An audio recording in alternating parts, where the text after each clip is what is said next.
आर्य समाज बस्ती के स्वर्ण जयंती कार्यक्रम के अवसर पर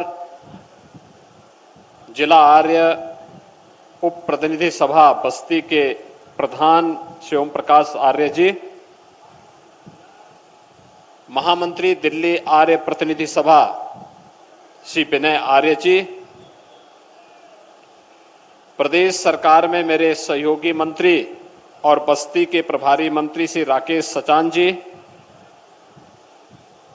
विधान परिषद सदस्य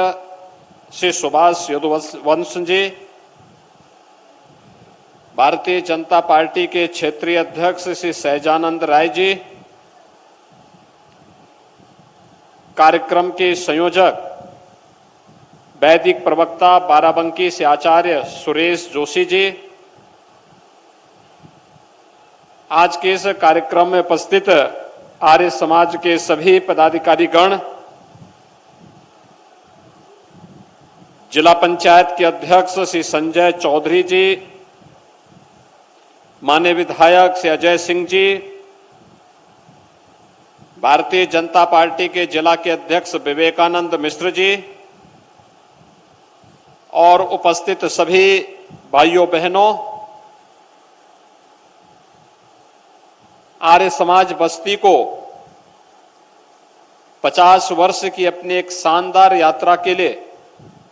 हृदय से बधाई देते हुए आप सबके प्रति मैं अपनी शुभकामनाएं देता हूं।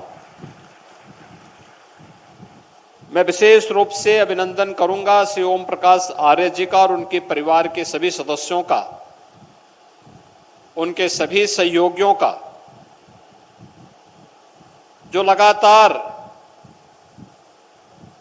अपनी परंपरा के साथ जुड़ करके उनके पूर्वजों ने आर्य समाज बस्ती की स्थापना में योगदान दिया था और उन्होंने अपनी पैतृक परंपरा का निर्वहन करते हुए लगातार वे कार्यक्रम को आगे बढ़ाते रहे। और मुझे बस्ती में किसी एक कार्यक्रम में सबसे पहली बार 1995 में आने का अवसर में प्राप्त हुआ था, तो यही आर्य समाज बस्ती के कार्यक्रम में श्री ओम प्रकाश जी के ही कार्यक्रम में आने का अवसर प्राप्त हुआ था। आप अनुमान करिए 1995 संभवतः गोरखपुर से बाहर मेरा पहली बार जाना हो रहा था किसी सार्वजनिक कार्यक्रमों में, और उनमें से बस्ती का आर्य समाज का कार्यक्रम भी था। आज इतने वर्ष हो गए हैं, लगभग 28 वर्ष भी बाद भी उसी ऊर्जा के साथ, उसी प्रतिबद्धता के साथ, उसी निष्ठा के साथ आर्य समाज के मूल्यों और आदर्शों को आम जनमानस तक पहुंचाने के लिए श्री ओम प्रकाश आर्य जी के द्वारा निरंतर प्रयास किया जा रहा है, आगे बढ़ाया जा रहा है। अपने व्यक्तिगत पारिवारिक समस्याओं को दरकिनार करते हुए एक पिता के लिए सबसे कठिन समय होता है जब वह अपने कोई जवान पुत्र को खो दे, लेकिन उससे उभरते हुए महर्षि दयानंद सरस्वती के मार्गों का अनुसरण करते हुए उन्होंने आर्य समाज के लिए जो योगदान दिया है और जो योगदान कर रहे हैं वो अत्यंत अभिनंदनीय है और सराहनीय है। भाइयों बहनों, आदरणीय प्रधानमंत्री जी ने कुछ दिन पूर्व देश की राजधानी दिल्ली से महर्षि दयानंद सरस्वती जी के द्विशताब्दी वर्ष के कार्यक्रम का शुभारंभ किया था और आर्य समाज के उस कार्यक्रम के माध्यम से देश और दुनिया में फैले हुए लाखों आर्य वीरों को जागृत करने का कार्य किया था। आर्य समाज भारत का एक जीवंत आंदोलन रहा है। हर आंदोलन की शुरुआत कौन कर रहा है और उस आंदोलन के साथ चलने वाले सारथी कौन है, आंदोलन की दिशा उससे तय होती है और उसके परिणाम भी उसी से तय होते हैं। जब मैं आर्य समाज की बात करता हूं तो मुझे देश की आजादी के आंदोलन की याद भी आने लगती है। भारत के इतिहास का स्मरण होने लगता है। हम जब आर्य समाज की बात करते हैं, एक उस कालखंड में निर्भीकता के साथ कार्य करना कितना कठिन रहा होगा, जब ब्रिटिशर के द्वारा, अंग्रेजों के द्वारा भारत के अंदर तुष्टीकरण की नीतियों को थोपने का कार्य हो रहा होगा, और तब आर्य समाज वैदिक धर्म की बात कर रहा हो, चारों वेदों की बात कर रहा हो, कितना कठिन रहा होगा। एक तरफ मुगल कालखंड में हुए धर्मांतरण के अनैतिक कार्यों को, और ब्रिटिश कालखंड में भी धर्मांतरण के अनैतिक कार्यों को जवाब घर वापसी के कार्यक्रम के माध्यम से जब आर्य समाज दे रहा होगा, कितना कठिन रहा होगा। छुआछूत के खिलाफ एक अभियान चलाने का कितना कठोर निर्णय उस समय रहा होगा, जिसको समाज ने स्वीकार किया, और देखते ही देखते भारत का एक बड़ा भूभाग, यहां तक कि आप चले जाइए कराची तक, वहां पर भी आर्य समाज का वही बोलबाला था जो आपको बस्ती में सुनाई देता है। भाइयों बहनों, शिक्षा के क्षेत्र में हमें शिक्षा को संस्कारों के साथ जोड़ना है और शिक्षा को आधुनिकता के साथ जोड़ना है। यह सोच भी महर्षि दयानंद सरस्वती जी की थी। याद करिए डीएवी की संस्थाओं को, जो बाद में आर्य समाज ने आगे बढ़ाया था। कितना डीएवी की संस्थाएं एक समय देश की सबसे प्रतिष्ठित शिक्षण संस्थानों में माना जाता था, और उसका कार्य का शुभारंभ ही होता था, जिसको आज हम मॉर्निंग असेंबली कहते हैं। वहां पर वैदिक प्रार्थना के साथ, हवन यज्ञ के साथ विद्यालय का शुरुआत होता था। एक आध्यात्मिक वातावरण विद्यालय के अंदर स्वतःस्फूर्त भाव के साथ आगे बढ़ता हुआ दिखाई देता था, और यह वर्ष अत्यंत महत्वपूर्ण है। ऐसे युग दृष्टा ऋषि महर्षि दयानंद सरस्वती जी के 200वीं जयंती के कार्यक्रम के साथ पूरा भारत जुड़ रहा है, आर्य समाज के प्रणेता को नमन कर रहा है। तो दूसरी ओर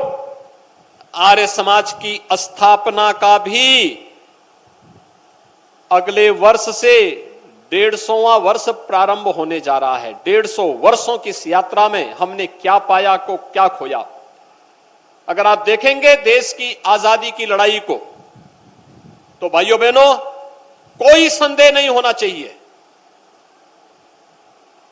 अंग्रेज बेखबर थे। उनको यह लगता था भारतीय कभी एकजुट नहीं हो सकता है, उनके खिलाफ कोई अभियान नहीं चला सकते। लेकिन स्वदेशी का आंदोलन पहली बार किसी ने चलाया था, आर्य समाज ने चलाया था। स्वदेशी के माध्यम से उन्होंने जो अंगड़ाई ली, अछूतोद्धार के माध्यम से जो अभियान आगे बढ़ाया था, घर वापसी के जिस कार्यक्रम को आर्य समाज ने आगे बढ़ाया था, यह कार्यक्रम केवल वहीं तक सीमित नहीं था। इस कार्यक्रम ने अनेक क्रांतिकारी पैदा किए। याद करिए काकोरी कांड के महानायक पंडित राम प्रसाद बिस्मिल, ये आर्य समाज की देन थी। आर्य समाज के एक प्रचारक के रूप में शाहजहांपुर में कार्य करते थे, और फिर देश की आजादी की लड़ाई को जब अंगड़ाई लेनी थी, तो उन्होंने न केवल स्वयं बल्कि अपने साथ अस्फाउल्लाह खां को भी जोड़ा, और ठाकुर रोशन सिंह को भी जोड़ करके इस लड़ाई को आगे बढ़ाने का कार्य किया था। उस समय का हर क्रांतिकारी आर्य समाज के साथ जुड़ करके गौरवान्वित महसूस करता था। और आज आर्य समाज जब एक ओर अपने संस्थापक की 200वीं जयंती द्विशताब्दी वर्ष के कार्यक्रम के साथ जुड़ रहा है, वहीं एक वर्ष के बाद आर्य समाज की स्थापना के 150 वर्ष भी पूरे होंगे, 150वां वर्ष भी प्रारंभ होगा। उन स्थितियों में हम सबके सामने बहुत सारे मुद्दे होंगे जिन पर शोध करने की, जिसको वर्तमान पीढ़ी को बताए जाने की, और समाज की जुड़ी हुई उन तमाम समस्याओं के समाधान का रास्ता भी उस शोध के माध्यम से, उस अध्ययन के माध्यम से अब हम सब के सामने अपने आप ही आती हुई दिखाई देंगी। जो ज्वलंत समस्याएं हमारे सामने गाये बगाए आ जाती हैं, उन सब का समाधान भी हमारे सामने आएगा। और मुझे लगता है उस पर व्यापक कार्य किए जाने की आवश्यकता है। मैं आर्य समाज का आह्वान करूंगा कि भी से तैयारी करें। आर्य वीर दल तो अपने कार्यक्रम को आगे बढ़ाएगा ही, लेकिन साथ साथ इन बातों को लेकर के कि महर्षि दयानंद सरस्वती ने उस कालखंड में जो बातें कही थी, घर वापसी का जो अभियान प्रारंभ किया था आर्य समाज ने, अछूतोद्धार के लिए जो कार्यक्रम आगे बढ़ाया था, वैदिक धर्म की पुनर्स्थापना के लिए जो व्यापक अभियान चलाया था, और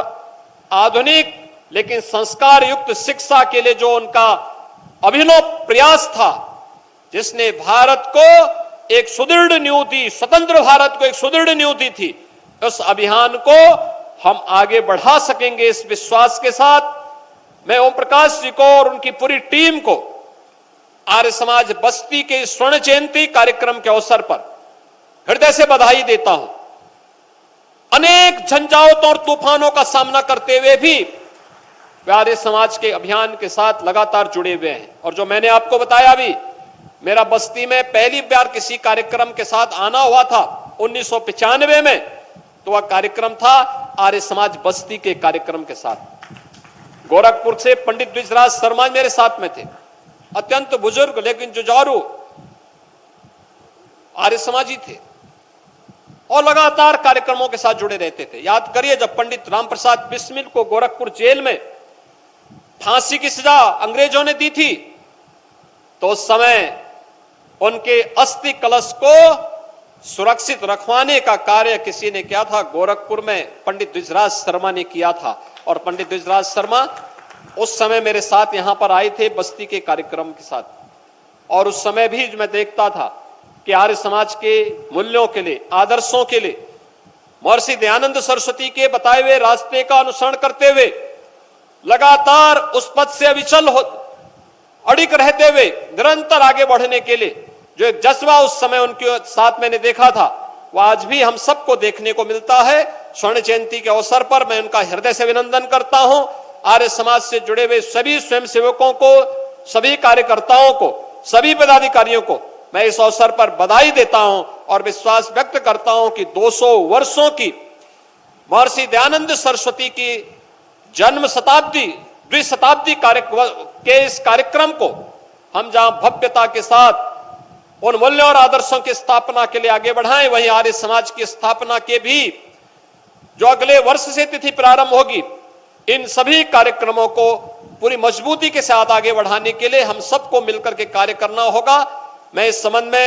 राज्य शासन की ओर से आप सबको सभी रचनात्मक कार्यक्रमों में भरपूर सहयोग का आश्वासन देते हुए आप सबको बधाई देता हूं, शुभकामनाएं देता हूं। धन्यवाद। जय हिंद।